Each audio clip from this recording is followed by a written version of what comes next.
네, 오늘 국회 본회의를 열고요. 김건희 여사 주가 조작 의혹 그리고 대장동 50억 클럽 의혹 등 흔히 말한 이제 쌍특검법 상정에서 표결에 들어갈 예정입니다.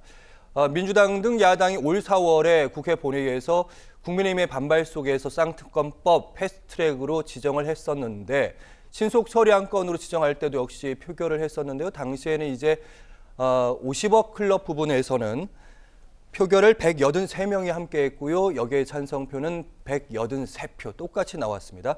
그리고 김 여사의 특검 법안은 찬성이 182표, 반대가 1명으로 어쨌든 통과가 됐고 오늘 이제 본회의에서 표결 절차 앞으로 곧 있으면 이제 표결에 들어간다고 하는데 오늘 표결의 결과 대체로 이제 예측은 되는데 국민의힘이 좀 불참한다고 하고요. 김대현 시사평론가 어떻게 봐야 됩니까? 우선 국민의힘이 이제 불참하겠다는 것은 이 특검법안에 대한 반대 입장은 분명하다. 그런데 표결에 붙였을 경우에 그 표결을 그러니까 야당의 가결수를 막을 수가 없다.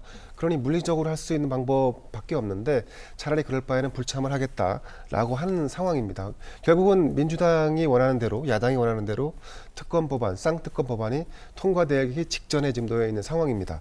자, 지금 여러 가지 이제 국민의힘 입장에서는 우려하는 상황들이 있을 수 있습니다.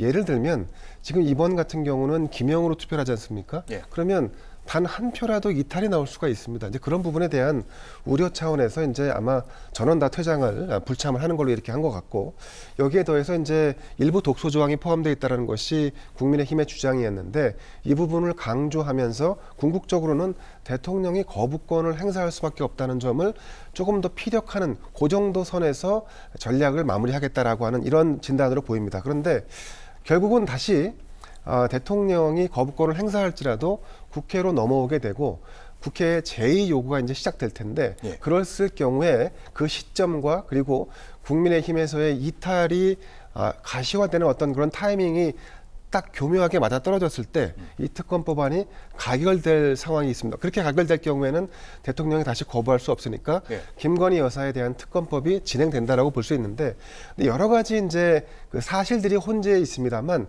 우리가 한 가지 좀 짚어볼 만한 부분 중에 하나는 지난 문재인 정부 시절 한 3년 가까이 수사를 해왔는데 김건희 여사에 대한 혐의점을 찾지 못했다는 점은 또 사실입니다. 또 한 가지 반대로 보면 민주당의 주장처럼 그럼에도 불구하고 수많은 어떤 징표들이 기존의 주가 조작 사범들의 재판 결과에서 나왔는데 왜 오직 김건희 여사만 소환하지 않았느냐에 대한 부분, 그러니까 이것이 겹치고 있기 때문에 저는 궁극적으로는 이 사건은 대통령이 받아들여서 한 번쯤은 해소하고 넘어갈 수밖에 없는 사안이 되어버린 게 아닌가 하는 생각을 해봅니다. 그럼 김대현 평론가께서는 지금 그러니까 제2호권 행사하지 않고 거부권 행사하지 않고 대통령이 수용한다. 특검법을 받아들인다.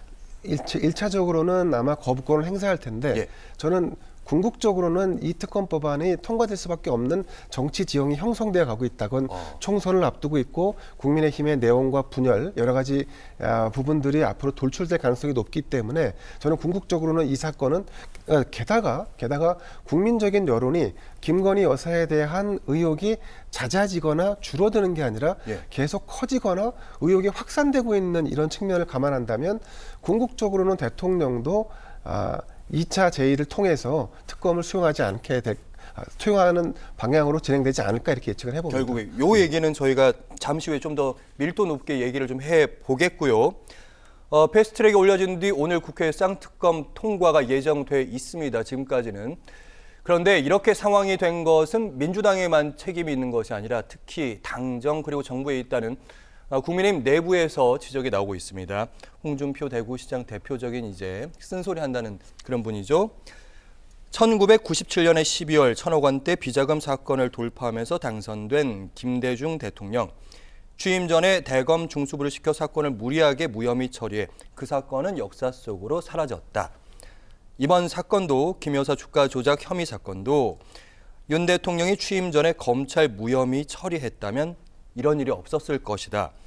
겉으로 드러난 말은 이게 무슨 말인가 싶기도 해요. 검찰이 서둘러서 이 사건을 무혐의 처리했으면 그게 더 바람직했다. 이런 얘기만은 아닌 것 같은데 박정환 교수님 좀 해석 좀 해주세요. 글쎄요, 중의적인 의미가 담겨 있어서 한쪽에서는 비아냥거리는 것 같기도 하고 또 한편에서는 이게 지금 여기까지 올 문제인가 한탄하는 듯한 목소리도 들립니다. 근데 이게 지금 기회가 없지는 않았습니다. 도이치모터스 관련된 1심 재판결이 취임 전인 2월 달에 1심 판결이 나왔었어요. 그러면 1심 판결 때문에 당시에 이 도이치모터스가 다시 한번 소위 의혹에 쌓였었거든요. 예. 이 재판 과정에서 김 여사가 단순하게 통장만 맡긴 것이 아니라 그 통장의 거래를 직접 전화로 지시하는 그런 녹취라든지 예. 이런 내용들이 나왔었고, 또 두 번째로 1차는 이제 사실은 그 공소시효 만료가 됐고 2차 주가 조작은 공소시효에 들어갔거든요. 그런데 1차하고 2차에 모두 걸쳐 있는 사람은 김 여사 모녀밖에 없습니다. 자, 이런 점점 때문에 이건 뭔가 있다. 왜냐하면 그 전에 문재인 정권에서 2년 넘게 수사를 했지만 당시에 지검장이 남편이고 3차장이 300번 카톡한 한동훈 지금 비대위원장이니까 과연 그 당시에 그 수사를 믿을 수 있겠느냐는 얘기가 당연히 나올 수밖에 없는 거예요. 자, 이런 상황에서 1심 판결이 나왔고 대통령 취임 전이었다면 검찰에서 좀 소환 조사를 하는 흉내라도 냈다면 그랬다면 여기까지 안 왔을 겁니다.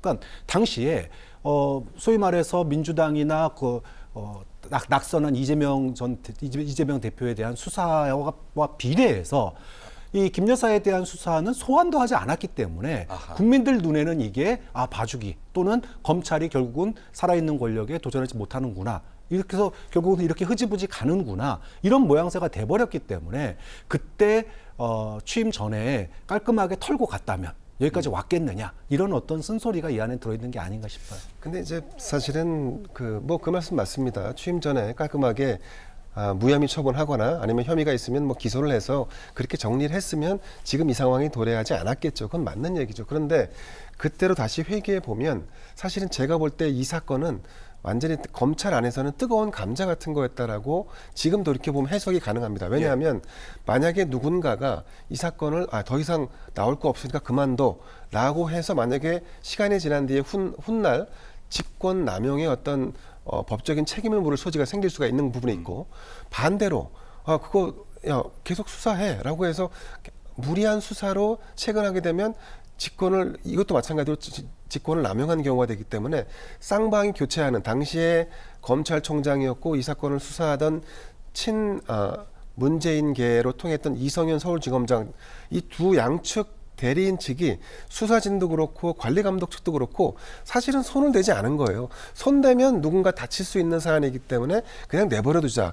결국은 이 상황까지 도래하게 된 건데, 그렇기 때문에 지금 다시 검찰에게 이 사안을 다시 재수사라고 한다면 국민들 입장에서는 정권 바뀌니까 이제 수사 중단했구나, 끝내는구나 라고 생각할 터이니 그렇게 해서는 안 되겠다. 그래서 결국 민주당의 주장이 다소 터무니없고 과도하더라도 국민의힘이나 대통령 입장에서는 지금은 털고 지나가야 할 상황이다.